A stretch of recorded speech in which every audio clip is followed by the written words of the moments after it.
민사집행법 제84조에 보니까 배당 요구의 종기 결정 및 공고에 대해서 설명을 또 반복해서 하고 있습니다.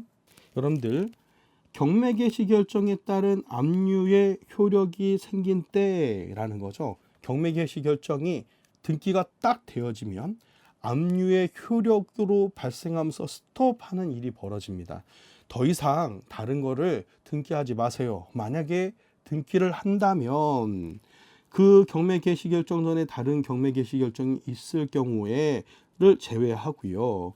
법원은요, 이 앞뒤를 두고 배당 요구 종기를 정해서 그때까진 권리 신고를 한다면 인정해 주고요.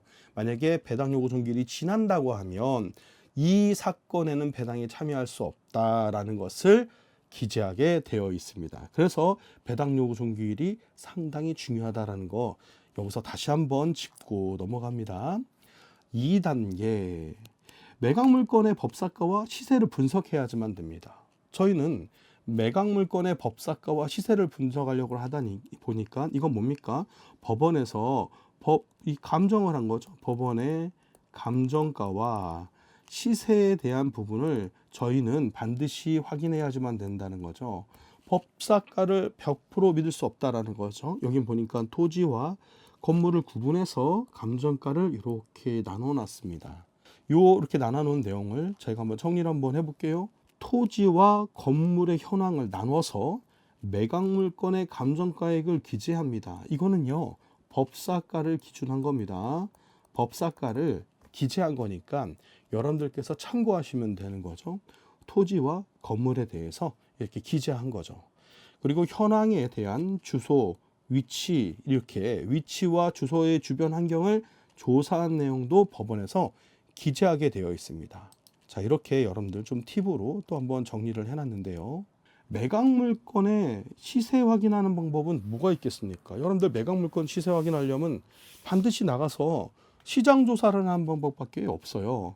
매각 물건의 시장 조사는요, 우선적으로 여러분들 인터넷상에 자세히 나와 있습니다. 시장 가격을 먼저 확인하세요. 그리고 당연히 현장에서 이 중개사들을 통해서 시세를 또 확인하셔야 되겠죠.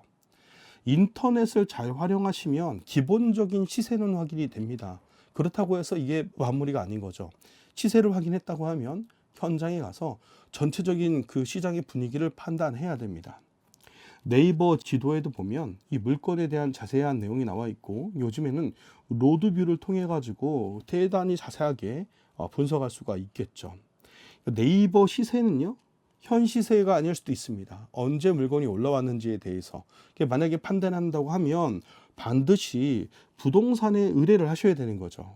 만약에 매도자가 주도해서 올리는 부동산이다 라고 판단하시면 돼요. 부동산에 올라오는 시세는. 그러면 저희는 전체적으로 현재 부동산의 분위기가 매도자 우선순위의 시장이냐, 매수자 우선순위의 시장이냐를 분석하셔야 돼요. 지역마다는 다르겠지만 현재 서울은 매도자 우선순위가 지금은 이루어지고 있습니다. 왜 그러느냐? 전세 가격이 상향되는 시대가 오면 당연히 매가는 올라가게 되거든요. 전세가가 주춤한 시기, 그러니까 주춤한 시기에는 매도가가 낮아지기 때문에 매수자의 우선순위가 되어집니다.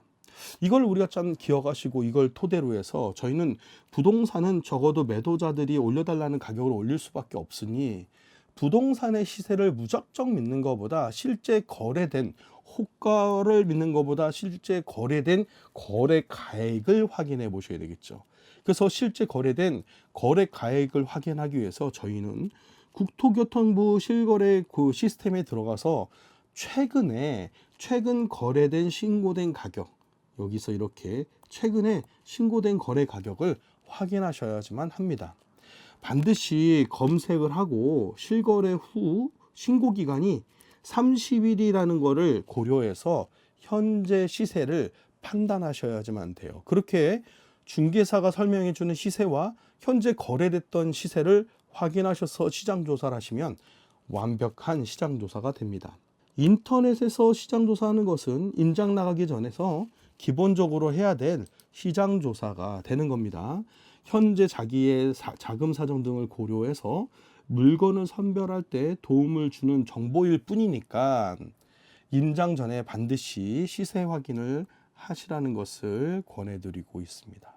3단계 매각 물건의 점유 분석.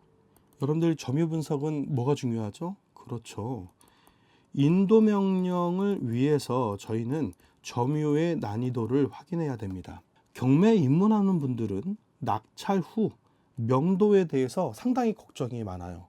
명도, 당연히 가장 중요한 일이 되겠죠.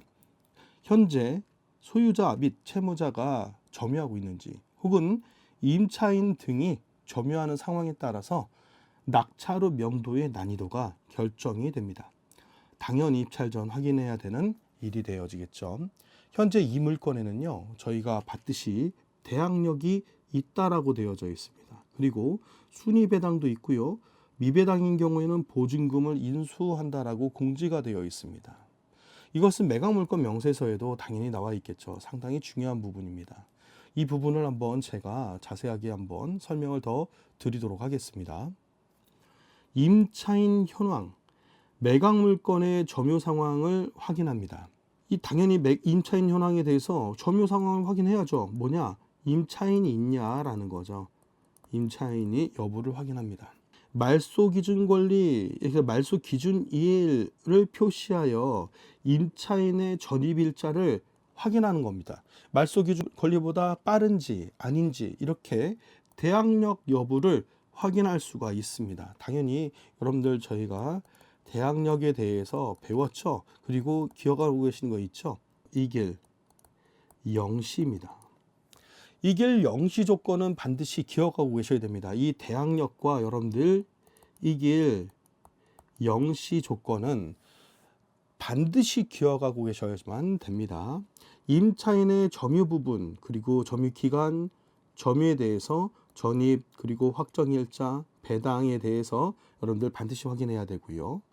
보증금이 있는지, 대항력 여부 등이 있는지도 기재되어 있으니까 확인하셔야지만 됩니다. 기타 사항에 보니까 현황 조사를 진행한 집행인이 조서 내용에 기재를 해놨습니다. 현황 조사, 당연히 임차인이 있다라는 것을 조사해놨다는 거죠. 저희는 임차인에 대해서 다시 한번 확인을 해야 됩니다. 임차인의 경우는 주택도시보증공사에서 대출을 받은 경우가 많습니다. 지금은요. 그래서 임차인의 공동대항력자라고 보시면 됩니다. 현재는 이 주택도시보증공사에서 이 발행한 대항력을 경매가 유찰이 되어졌다가 다시 입찰을 볼 경우에 대항력을 풀어주는 공지도 하고 있습니다.